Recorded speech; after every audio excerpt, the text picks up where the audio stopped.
Hello dear, welcome you all to the lecture number 22 in the course on differential equation. differential equations के इस course में हमारा discussion बहुत अच्छे तरीके से चल रहा है और डिस्कशन करते करते थोड़ी दूर आ गए हैं हम। और कहां तक आ गए हैं? हम डिस्कस कर रहे हैं डिफरेंशियल इक्वेशंस के अंदर वो टॉपिक जिसका वेटेज ठीक ठाक है, प्रॉब्लम्स भी अच्छे कॉम्पिटिटिव एग्जामिनेशंस के अंदर भी पूछे जाते हैं। And the topic is none other than the exact differential equation. Last के दो लेक्चर के अंदर हमने एग्जैक्ट डिफरेंशियल इक्वेशंस की बातें करी, धूम धड़ाके से इसका इंट्रोडक्शन किया।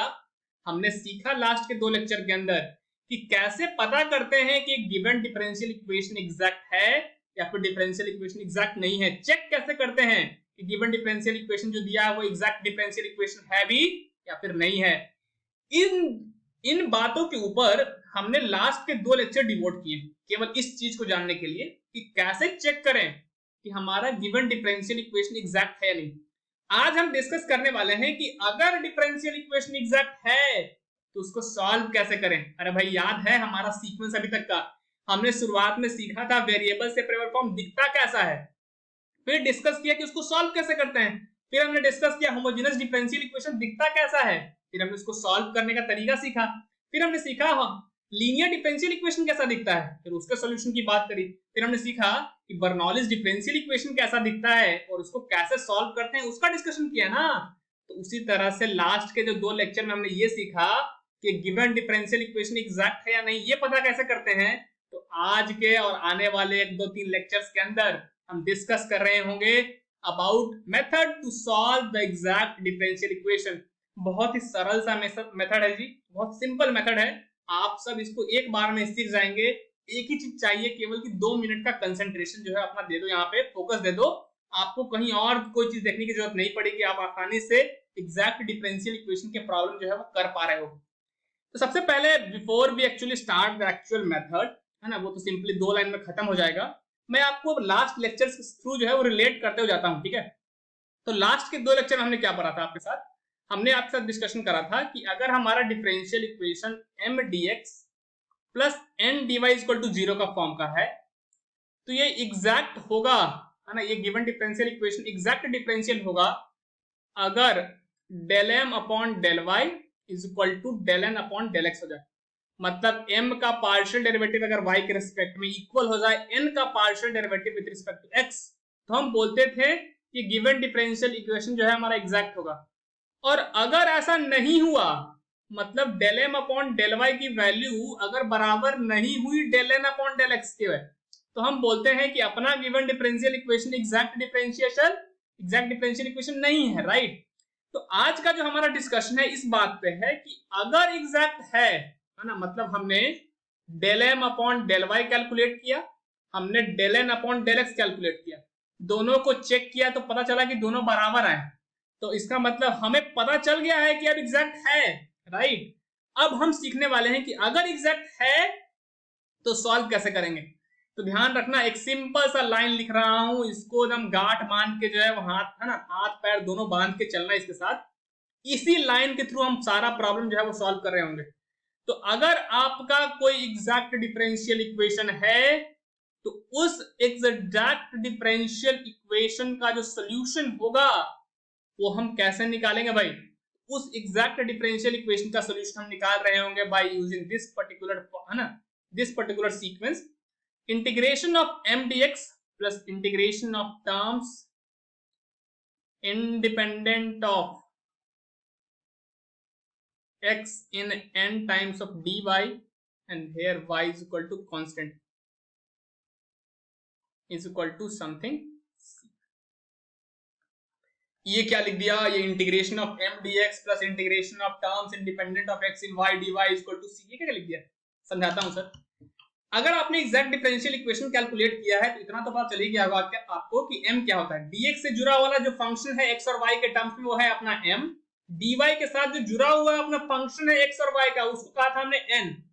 तो आपको अगर पता चल गया है कि आपका गिवन डिफरेंशियल इक्वेशन एग्जैक्ट है तो उस एग्जैक्ट डिफरेंशियल इक्वेशन का सॉल्यूशन अगर आपको निकालना है तो आपको क्या करना है कि m को इंटीग्रेट करना है x के रिस्पेक्ट में बाय कीपिंग y कांस्टेंट, और n के उन टर्म्स का इंटीग्रेशन करना है जिन टर्म्स के अंदर x नहीं है with respect to y, and अगर इक्वल टू कांस्टेंट लिख दोगे तो आपका जो सोल्यूशन है एग्जैक्ट डिफरेंशियल इक्वेशन का वो जो है वो आपका पूरा होकर के आ जाएगा, राइट। तो आई होप आपको समझ में आ गया वो करना क्या है। कुछ नहीं करना है सर, आपको पता करना है पहले कि गिवन डिफरेंशियल इक्वेशन एग्जैक्ट है या फिर एग्जैक्ट नहीं है। अगर गिवन डिफरेंशियल इक्वेशन एग्जैक्ट है तो आपको इस चीज को यूज करना है कि m को इंटीग्रेट करेंगे x के रिस्पेक्ट में y को कांस्टेंट रखते हुए, और n के अंदर उन टर्म्स का इंटीग्रेशन करेंगे जिसके अंदर x नहीं है with respect to y and equal to constant लिख देंगे, तो हमारा आंसर वहां से निकल करके आ जाएगा। तो आई होप इस पर्टिकुलर चीज के अंदर किसी को भी कोई दिक्कत नहीं हुई है। अरे भाई जैसे हम लीनियर डिफरेंशियल इक्वेशन के अंदर इंटीग्रेटिंग फैक्टर निकालते थे पहले और फिर सॉल्व करने के लिए y into integrating factor is equal to integration of qx into integrating factor plus constant of integration करते थे ना, सिमिलरली यहाँ भी वही करना है। एक पर्टिकुलर चीज कैलकुलेट करनी है, जो भी कैलकुलेट करके आंसर आएगा वो हमारा डिफरेंशियल इक्वेशन का सॉल्यूशन होगा।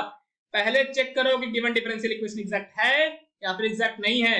अगर एग्जैक्ट है तो उसका सॉल्यूशन निकालने के लिए m को इंटीग्रेट करो x के रिस्पेक्ट में कीपिंग y कांस्टेंट, और n के अंदर उन टर्म्स का इंटीग्रेशन करो y के रिस्पेक्ट में जो कि एक्चुअली x को कंटेन नहीं करते हैं, उसके अंदर x है ही नहीं, राइट। और जो भी वैल्यूज आई हैं उसको integration of m dx plus integral of n dy equal to constant लिख दीजिए, आपका आंसर आ जाएगा। आओ अब इसी चीज को जो हमने थ्योरी के अंदर सीखा है उसको अब प्रॉब्लम्स के थ्रू अप्लाई करते हैं, और अगले आज को मिला करके अगले 2-3 लेक्चर्स इसी के अंदर होंगे कि कैसे हम एग्जैक्ट डिफरेंशियल इक्वेशन को जो है वो सॉल्व कर रहे होंगे। बहुत सारे प्रॉब्लम है अलग अलग टाइप के, है ना। आई होप आपको जो प्रॉब्लम करोगे आप तो आपको ये सारे कॉन्सेप्ट्स बहुत ही क्लियर हो जाएंगे। चलो बिना किसी देरी किए हुए आते हैं प्रॉब्लम के ऊपर। प्रॉब्लम आपके स्क्रीन के ऊपर दिख रहा होगा। सवाल कहता है solve the following differential equation. एक डिफरेंशियल इक्वेशन उन्होंने आपको दिया है और बोला है इस गिवन डिफरेंशियल इक्वेशंस को सॉल्व करके बताओ भाई, ठीक है। अगर आप गौर से इस डिफरेंशियल इक्वेशंस की बात करें तो बिना उसकी बात किए से पहले ही मैं एक चीज हमेशा लिखता हूं, आपको अभी तक आदत हो गई होगी उस चीज की कि जब कहीं भी आपको डिफरेंशियल इक्वेशन का सवाल मिले तो एक चीज तो आप हमेशा लिख देना पेपर के अंदर बिना किसी देरी किए हुए, चाहे उसका सोल्यूशन आए या फिर सोल्यूशन नहीं आए। The given differential equation is, केवल चेपना है देख करके क्वेश्चन में, ठीक है ना। 1 plus 2xy cos of x square minus का 2xy times of dx plus sine of x square minus का x square times of dy equal to 0। ये आपका गिवन डिफरेंशियल इक्वेशन है। अगर गौर से इसका फॉर्मेट को चेक करोगे तो एक्चुअली में m dx plus n dy का फॉर्मेट का है कि नहीं, ऑफ कोर्स है। तो हमारे मन में थोड़ा सा ये फॉर्मेट देख करके ख्याल आया कि कहीं ये एग्जैक्ट डिफरेंशियल इक्वेशन तो नहीं है ना। समझ में आ रही बात। अब जरूरी नहीं है कि होगा या नहीं होगा, हमारे मन में ख्याल आ रहा है और उसी ख्याल को हम लेकर के चलते हैं आगे और देखते हैं जो है हमारा ख्याल कहां तक हमें लेके जाता है। सो अगर हम इसको कंपेयर करें इस फॉर्म के साथ m dx plus n dy equal to 0 के साथ, तो हमें m की वैल्यू बताओ क्या मिलेगी। बिल्कुल सही बोला, 1 प्लस का 2xy cos of x square minus का 2xy मिलेगा, और n की वैल्यू क्या मिलेगी, n की वैल्यू मिलेगी dy वाला, dy से जुड़ा हुआ x और y का फंक्शन, इस बार तो केवल x का ही फंक्शन है ये, sine of x square minus का x। अब हम पहले चेक करते हैं कि ये गिवन डिफरेंशियल इक्वेशन एग्जैक्ट है या नहीं। अगर एग्जैक्ट नहीं आया तो हम अपने ख्याल को छोड़ देंगे, कुछ और सोचेंगे, लेकिन चूंकि हमारे पहले ख्याल आया तो इसको चेक करते हैं एग्जैक्ट डिफरेंशियल इक्वेशन है या नहीं। इसको चेक करने के लिए m को पार्शियली डिफरेंशिएट करना पड़ेगा with respect to what, with respect to so called y। तो अगर पार्शियली डिफरेंशिएट करने जाओगे y के रिस्पेक्ट में तो पहले दिखा 1 तो कांस्टेंट, कांस्टेंट का differentiation 0, 2xy cos of x square, ठीक है। तो y के रिस्पेक्ट में डिफरेंशिएट कर रहे हो ना, तो जो कांस्टेंट है वो तो कांस्टेंट होंगे ही, x वाले टर्म्स भी कांस्टेंट की तरह बिहेव किए जाएंगे। क्या समझ में आई बात। तो यहाँ पे 2x और cos ऑफ x स्क्वायर ये सब के सब कांस्टेंट की तरह बिहेव किए जाएंगे, 2x cos of x square, और बचा केवल y, तो y का पार्शियली डिफरेंशिएशन y के रिस्पेक्ट में 1 आ जाएगा, माइनस का आगे दिखा 2xy, 2 भी कांस्टेंट, x को भी ट्रीट किया जाएगा एज अ कांस्टेंट क्योंकि हम पार्शियली डिफरेंशिएट कर रहे हैं y के रिस्पेक्ट में, ये हो जाएगा 1। तो फाइनली अगर आप देखें तो del m upon del x की value 2x times of cos of x square minus का 2x आ गया। अगर हम यहाँ से 2x कॉमन निकाल लें तो आ जाएगा cos of x square minus का 1, ठीक है ना। ये del m upon del y की वैल्यू हमने कैलकुलेट जो है वो कर ली है। क्या आपको दिख रहा है बात। अच्छा अगला काम क्या है, del n upon del x को वैल्यू कैलकुलेट करो। तो n का पार्शियल डिफरेंशिएशन x के रिस्पेक्ट में, अगर आप गौर से देखें तो दोनों ही टर्म केवल x वाले हैं, तो वो झंझट ही नहीं है देखने का कि y को कांस्टेंट रखना है कि नहीं रखना है। तो सीधा साइन का डिफरेंशिएशन क्या होता है, cos चेन रूल की वजह से अंदर वाला जो बैठा हुआ है एक्स स्क्वायर, उसका डिफरेंशिएशन क्या आ जाएगा 2x, बीच में माइनस का साइन है तो माइनस साइन दे दिया, फिर मिला मेरे को एक्स स्क्वायर, एक्स स्क्वायर का ग्रेविटी कितना आ जाएगा 2x, अगर 2x कॉमन निकाल लोगे तो ये बचेगा cos of x square minus का 1। हमने इधर देखा उधर देखा, अपनी निगाहों से देखा उनकी निगाहों से देखा, और देखा क्या कि एक्चुअली में del M upon del Y की value del N upon del X की वैल्यू के बराबर आ गई है, राइट। तो हमारे पास एक्चुअली अगर आप गौर से अपनी आंखों से देखो, ठीक है ना, तो del M upon del Y की value del N upon del X के वैल्यू के बराबर आ चुकी है, और अगर वैल्यू आ चुकी है मतलब हमारा गिवन डिफरेंशियल इक्वेशन, हमारा गिवन डिफरेंशियल इक्वेशन जो है वो क्या है, गिवन डिफरेंशिएशन इक्वेशन जो है वो एग्जैक्ट डिफरेंशियल इक्वेशन है। क्या इस बात को आप मानते हैं? मानना पड़ेगा सर, कोई दिक्कत वाली बात इसमें है ही नहीं। अब सवाल यह है कि अगर गिवन डिफरेंशियल इक्वेशन एग्जैक्ट है तो सॉल्यूशन हम निकाल सकते हैं क्या? यही तो सीखा है आज कि solution of exact differential equation, solution of exact differential equation is given by integral of m dx by keeping y constant and integration of terms in n independent of x with respect to y is equal to constant। तो m वाले term का integration करना x के respect में, तो m क्या है, m अपना है 1 प्लस 2xy, है ना, लिख लो यहाँ पे, ये 1 प्लस का 2xy माइनस का 1 प्लस का 2xy, अच्छा बीच में cos ऑफ x स्क्वायर भी है, cos ऑफ x स्क्वायर भी है यहाँ पे, तो 2xy, तो cos of x square minus का 2xy, इसको इंटीग्रेट करना है x के रिस्पेक्ट में, और देखना है कि हमारा y को ट्रीट करे कैसे, कांस्टेंट की तरह, plus integration of terms independent of x in n, ठीक है ना। तो n के अंदर वो टर्म ढूंढो जिसमें x है ही नहीं। अगर गौर से ढूंढने जाओगे तो सब कुछ तो मिल जाएगा, लेकिन ये नहीं मिलेगा, क्योंकि n के अंदर जो भी टर्म्स हैं, एक तो साइन ऑफ x स्क्वायर, दूसरा है हमारा x स्क्वायर, एक्चुअली इन दोनों टर्म्स के अंदर x अवेलेबल है, तो एक्चुअली में n के अंदर कोई ऐसा टर्म है ही नहीं जो जिसके अंदर x है नहीं, एक्चुअली में ये कुछ भी नहीं है, सिंपली क्या आ जाएगा 0, और फाइनली जो है आपका आ जाएगा कांस्टेंट। अगर आप फाइनली इसकी बात करें तो 0 का इंटीग्रेशन करोगे तो कोई एक कांस्टेंट आपके पास आएगा, कांस्टेंट और कांस्टेंट मिलकर के फाइनली एक नया कांस्टेंट आपको मिल जाएगा। बट कुल मिलाकर के बात यह है कि इस पर्टिकुलर चीज का कोई जो रोल है वो होने वाला नहीं है, ठीक है।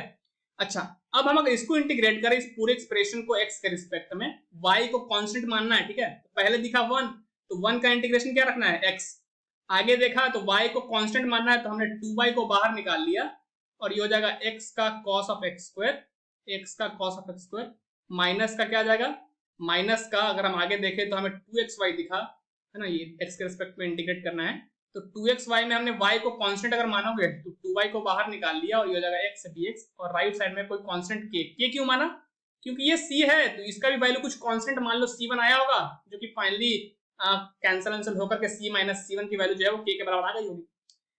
ये तो x हमने कैलकुलेट कर लिया। अगर हम इस टर्म की बात करें तो ये आ जाएगा 2y times of x square by 2 plus एक और टर्म बच गया, that is x times of cos of x square dx is equal to constant. ये 2 से 2 कैंसिल हो गया, ये फाइनली x माइनस का yx square plus 2y times of आ गया integration of x times of cos of x square dx।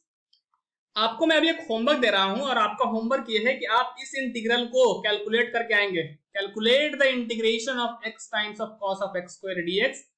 और आपको एक हिंट दे रहा हूं कि इस पर्टिकुलर इंटीग्रल का इंटीग्रेशन हम कर रहे हैं इंटीग्रेशन बाय पार्ट से, जो भी वैल्यू आई होगी उसको रख दीजिएगा, आपका सॉल्यूशन जो है वो इस एग्जैक्ट डिफरेंशियल इक्वेशन का कंप्लीट हो जाएगा।